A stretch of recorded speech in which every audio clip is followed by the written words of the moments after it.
So without further ado, I'm going to get right into the subject. So some of you may currently know quite a bit about Ayurveda, and some of you may be totally new. So I'm just going to go over some basic like Ayurveda 101 concepts so that when we get into the topic itself, we have like a foundation. So Ayurveda is considered the science of life, and it really is a mind, body, spiritual approach to health and wellness. So how it differs from conventional medicine is that it's really approach about disease prevention versus disease treatment. And that's really important. So what Ayurveda really teaches is how we keep the body super robust and strong so that we can be free of disease, viruses, pathogens, bacteria, infections, you name it. So really, Ayurveda really is about a very strong immune system.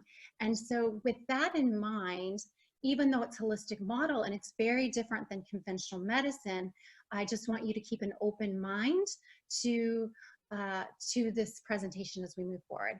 I also want to start this out by saying that I have complete compassion for anyone who has a family member or somebody who's contracted the virus, and that I do take it very, very seriously. So even though my model of Ayurveda that I present today is very different than conventional medicine, keep in mind that this is a model for disease prevention versus disease treatment.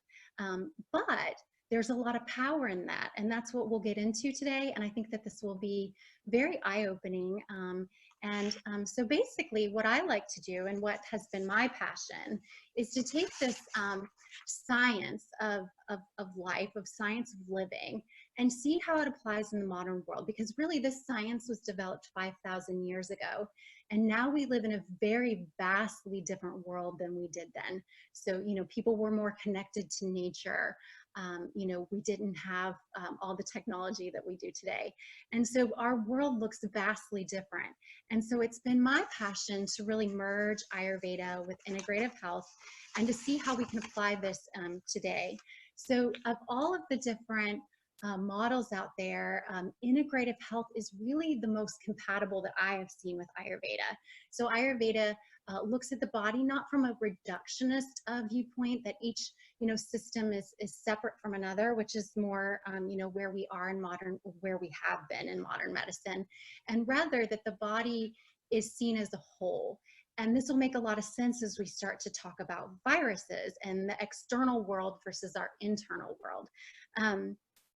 And so integrative health also has a very holistic model of looking at the body. And these two fields of study or fields of medicine actually complement each other quite greatly. So, so I'm just going to read the definition of Ayurveda, like a quick brief definition and a brief definition of integrative health. So Ayurveda defines health and disease prevention versus disease treatment. Thus, the health of the organism, or you could say the body, is based on physical, emotional, and spiritual wellness. Integrative health is a modern holistic model that views health through patients' physical, emotional, mental, social, spiritual, and environmental influences. So like I said, how can we take these two different models and see where we can move forward? So since this happened, I myself, as well as others, have questioned, what can I do to boost my immune system?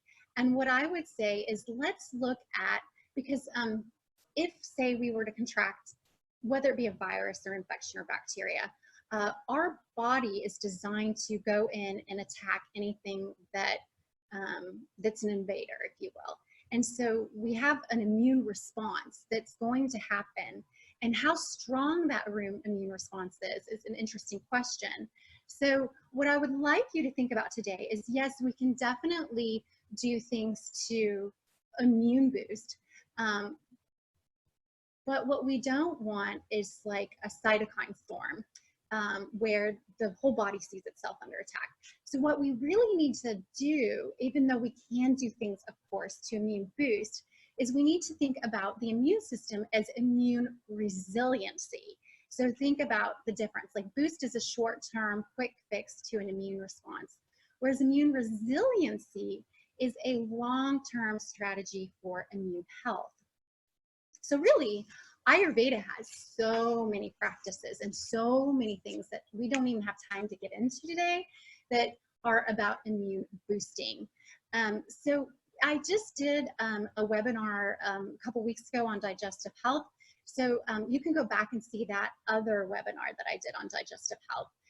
But I'm going to review some concepts really quickly and rapidly. So go back and see my other video that I did. And some of this will begin to make more sense if these are all new concepts to you. But right now we all know, you know, wash your hands, social distance, wear a mask. Like there's some all things that by now we all know. But not many people are talking about the importance of digestive health, which is really what I got to in the last webinar, and I'm taking this a step further today.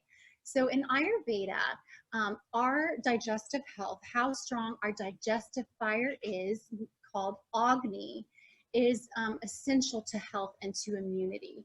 So to have a good immune system in Ayurveda and in integrative health, that starts in the gut. And if we don't have a good digestive health, then we don't burn off toxicity, which is called ama. So we have agni is digestive health, and ama is the sticky, slimy, gooey substance of toxicity that's left in the body if we don't basically digest what comes in and out. That can be food as well as toxins and any pathogens in the body. So we can either have sama agni, which is balanced agni, or manda agni is basically is a dull digestive fire. Tikshna agni means the fire is like raging and it's too strong. So really what we want is a good balanced digestive system that's in homeostasis. So moving on from there, when we digest food, what happens is we basically, that food gets broken down, right, in the small intestine and then later in the large intestine. But what's created out of that is something called ahara rasa. And ahara rasa is basically food juice. And this is going to make a lot of sense when we start to get into the integrative health component. So the food is broken down, and basically what's left over is what's called like a sap or a juice or elixir, and this is called ahara rasa. Now, in the body, there are channels, and they're called dhatus in Ayurveda. And what we want is that these channels bring in water, food, air, but we also want to eliminate through these channels. So we have, you know, urine and feces and sweat. And so really we want this flow, this prana, this life force chi to be moving through the dhatus. So one of the dhatus that's related to this food juice is called the rasa dhatu. And basically, all health begins on the quality of the information that's in this food juice. And if that food juice is substandard, meaning that it doesn't have an intelligence about it or carry cellular intelligence information, then our cells basically become dead. So I'm going to explain this more, but ahara rasa then creates all of the dhatus or the tissues of the body, and there's 7 layers of those tissues. One of them is 6 layers deep, called the bone tissue, or the ashti dhatu, where we have bone marrow. Yeah, let's go ahead. So basically, the health of our body depends on this information of food wisdom, food intelligence contained within the rasa. And then that information goes to the kala, or the membrane. And you can think about this as like cellular intelligence. So another word that I covered in my last webinar was ojas. And ojas is like deep immunity in the body. When you have really strong immune system, the skin looks good. You have a rosy complexion, which we don't have really so much in the spring because we haven't been in the sun. Our eyes are glowing. We have a radiance about us. We're strength. Like, you know, if a colder flu would come, we would be the people that didn't get knocked down by the colder flu. So the ojas basically is strength within the body, vitality, but also has a subtle energy. And I don't have time to get into all of that today, but it basically governs aging and how fast we age. It governs immunity, the ability to digest well, the ability to sleep deeply. So it's this beautiful essence within the body. And when we have it, we have strong immunity. And that's what we want right now, right? With the virus, we don't want to have a depleted ojas of depleted immunity. So the first line of treatment in Ayurveda is to remove the cause. And right now the cause would be a virus, right? So we don't want to have a poor ahara rasa or poor food information feeding our cells. We don't want lymphatic congestion. We want good circulation within the body, which is related to this rasa, this blood, this lymph that ends up, the ahara rasa becomes the rasa, or our blood in our lymphatic system. And I have a couple notes here, but I know that I don't want to take up too much time. I'm going to cover so much material. So maybe I'll come back and review some of these other notes that I wanted to cover. So going back to what I talked to, this rasa, or this food juice, creates many tissues in the body. And I said to get to the bone is 6 layers deep, which means it has to be a good quality for a very long time to build up our bone marrow. Well, interesting enough, from an integrative health perspective, it's our bone marrow has stem cells waiting to turn into other kinds of cells. And what are those other kinds of cells? Well, those other kinds of cells are white blood cells, red blood cells, and they in turn basically move out into our body and convert into specialized membranes of our immune system. So going back to the rasa, our hara rasa has to have good cellular, or like, intelligence about it to create these white blood cells and these red blood cells that then convert information to our immune system. So exposure through viruses, bacterial infection, chemicals, toxins, or other pathogens, the white cells will adapt accordingly. So what's interesting is these white blood cells will do what they need to do to communicate to our body what needs to happen next in real time. So the takeaway that I want you to get from this is that our blood cells are adapting in real time to our environment. So in my last webinar, I talked about how to get a good immune system, or immune resiliency, takes a long time, but our immune system is constantly adapting in real time to our environment and the quality of our environment. So Ayurveda knew for thousands of years that how we think, move, the thoughts, the things that we bring into our body, the way that we eliminate things out of the body, it has a real effect on the immune system that is constantly changing to our ever adapting environment. So some things from an integrative health standpoint that are really mind-blowing, if you think about, is that every 10 seconds we form 1 million white blood cells, and every 10 seconds we form 20 million red blood cells. Every 10 seconds we form 30 million platelet cells. So the quality of this rasa, or this food juice, is incredibly important to our immune system. So the time of stress, we regenerate our immune system to take on the battle of the virus. So this information you can get from The Disease Delusion by Dr. Jeff Bland. So just about the red blood cells, I'm just giving you a reference here. So really what this comes down to is we want to protect our immune system from being tired, worn out, and stressed. And so what I'm really trying to get across is that in real time, our lifestyle has an incredible impact on our immune system. But to create that immune resiliency that I talked about in the first webinar is a long-term strategy. But we do have, in real time, creating rasa, or these white blood cells that can act accordingly in real time towards our environment. It happens every 10 seconds at a very rapid pace. But what matters for that rasa is the gut microbiome. And now hopefully we all know the importance of the gut microbiome to our health. So the intestinal tract importance and how our immune system will respond comes back to the gut microbiome. And the immune system alters based on what we ingest. So we are far more in charge of our immune system than we give ourselves credit. So we need to think of ourselves as powerful actors in how we live and how we ingest food and information for our immune resiliency. Yeah, so I've covered that slide. I wanted to share my slides today, but it's just not happening. So immunological research now today shows that toxicity in the body basically has everything to do with aging. So right now with this virus, we know that the elderly population, right, is most exposed to this virus.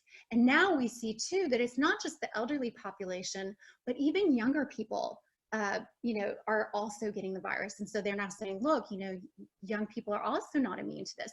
Well, they're not immune to it based on their you know, there's a chronological age, meaning like I'm 42 years old, and then there's a biological age, how fast I've aged based on lifestyle and toxicity and a stress response within my body. So there's this new concept that's evolved over the past 5 to 10 years called immunophenotyping. And immunophenotyping is how an organism's immune system looks, acts, and feels. Science is recognizing that the cells undergo damage over time that accumulates. If they are injured, not cleansed, and replaced over time, then you have inflammaging, inflammation, aging. So white cells basically get full of debris. And we talked about what is that debris? In Ayurveda, that's ama, or toxicity in the body. So the more toxic you are, the more you have inflammaging, and the more exposed to the virus that you will be. The genotype, so phenotype is how the organism looks, acts, and feels. The genotypes are the genes that determine what we might be.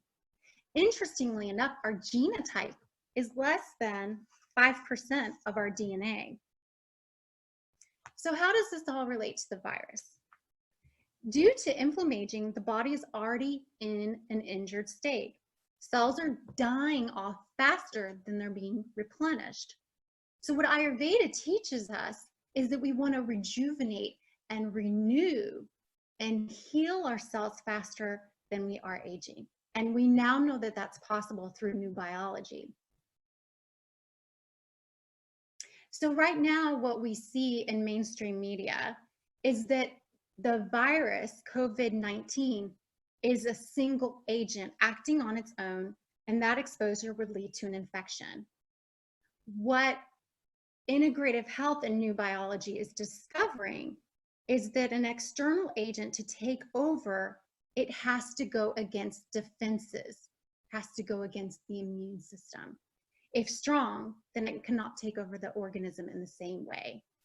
So your inflammaging, your ability to create new cells and get the debris of the old cells out, remove toxicity of the body, is your resiliency to have an immune system that could sustain or stand against the virus.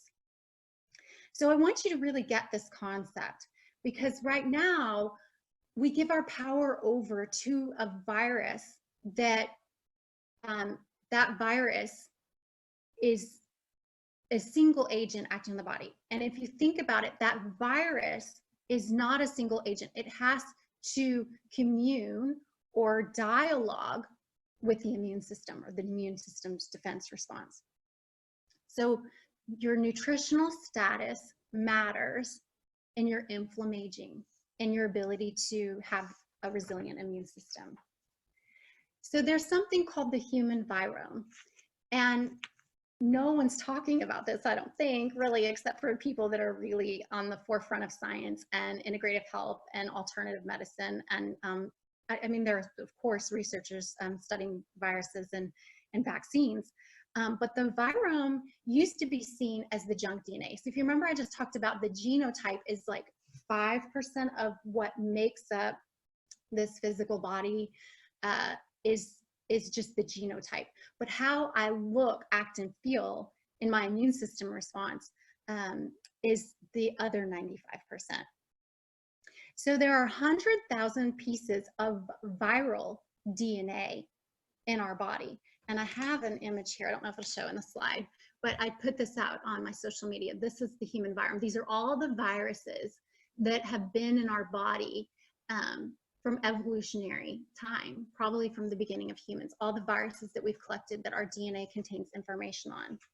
So basically what I'm trying to convey is that viruses are a part of our historical human evolution from the time of, beginning of our time. So this used to be called junk DNA, and now they're calling it dark matter. But the dark matter regulates how DNA genes are expressed, and it regulates the expression of our genes. Dark matter controls the expression of DNA. And the importance is in how these genes are regulated.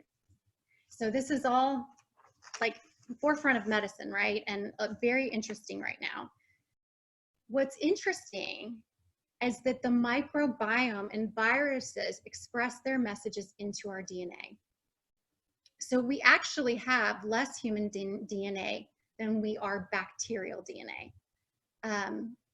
So what I'm trying to get across is that viruses, just like now, if you've been familiar with the fact that our microbiome is very important to our health, well, the microbiome and the virome and even fungi are all part of an interwoven patchwork to our health and resiliency.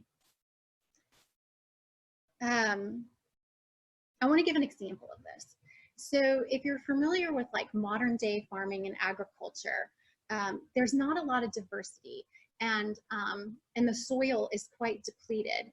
And so there's monocropping versus something called like a biodynamic farm. Well, what happens in monocropping is that the soil gets completely depleted of its nutrients. And then when the nutrients are totally depleted, then there are pests that can come in and kill the crops, because there's no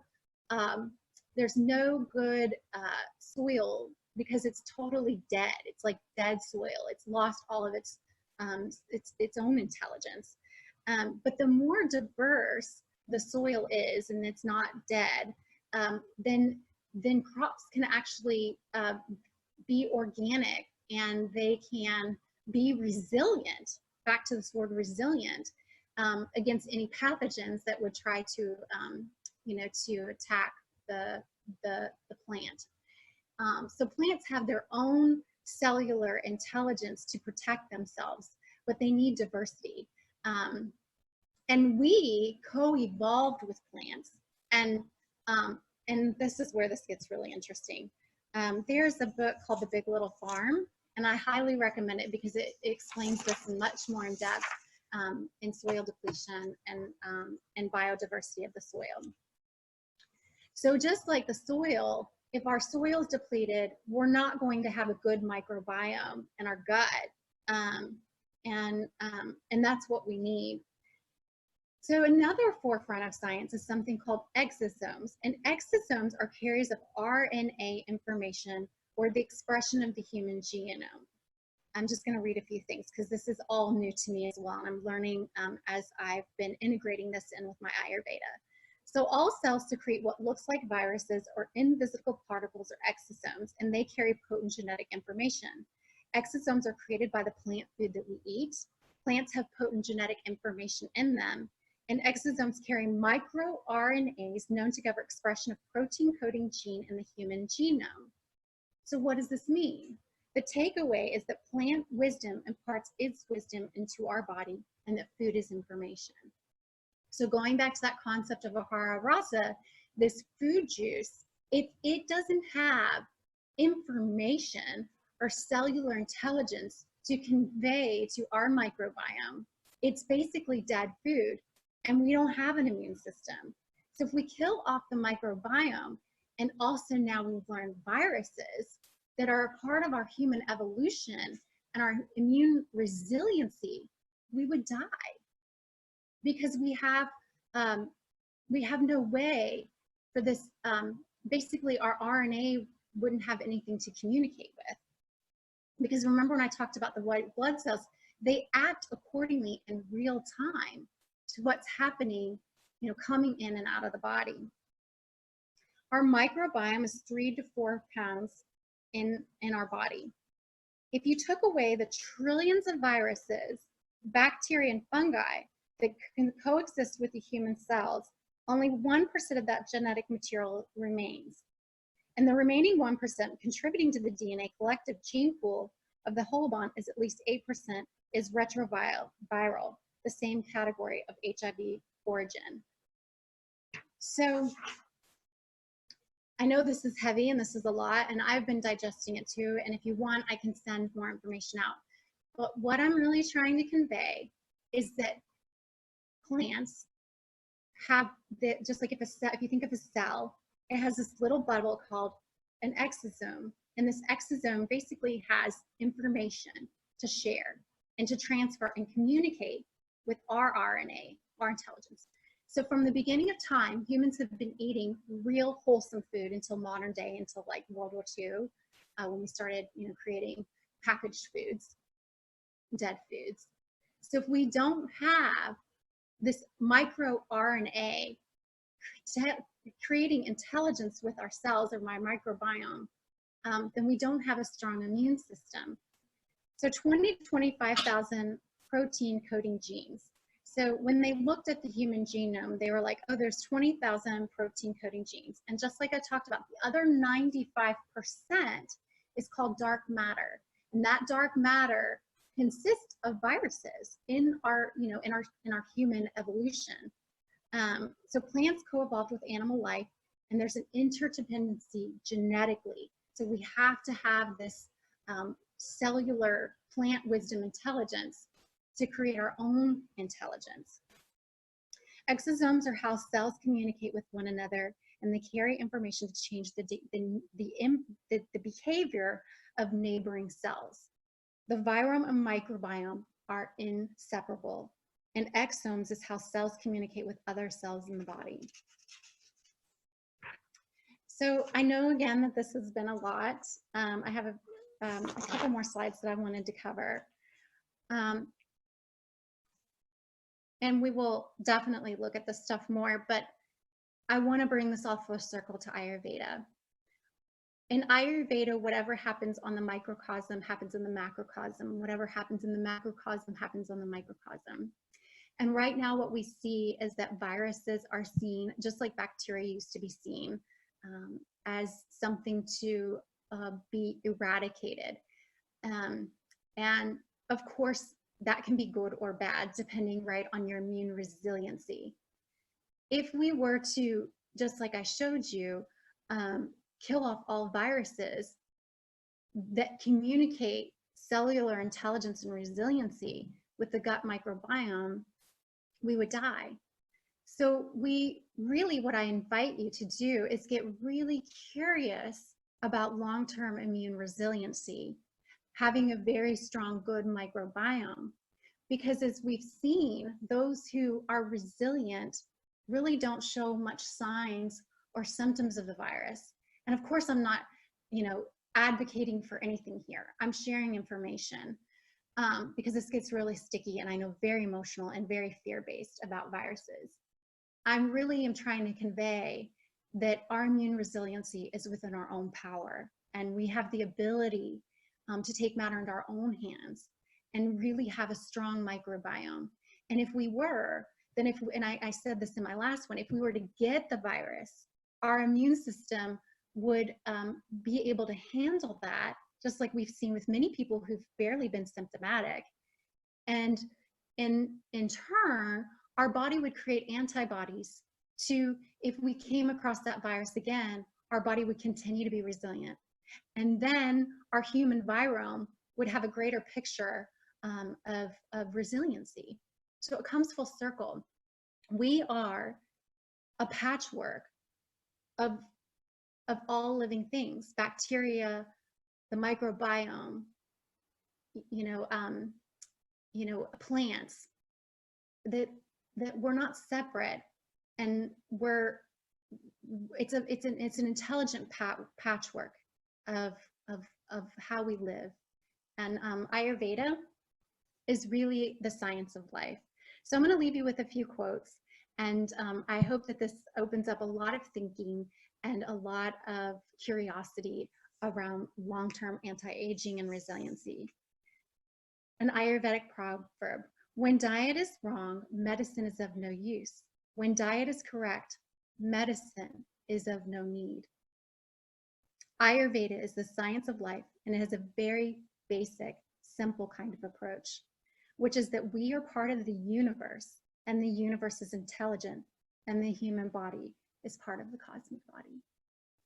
So viruses are part of our human genome. They are part of us. And this is very, very important as we move forward. So I just invite you to get really curious, do your research, be a part of my community to build up your immune resiliency. Thank you. Namaste.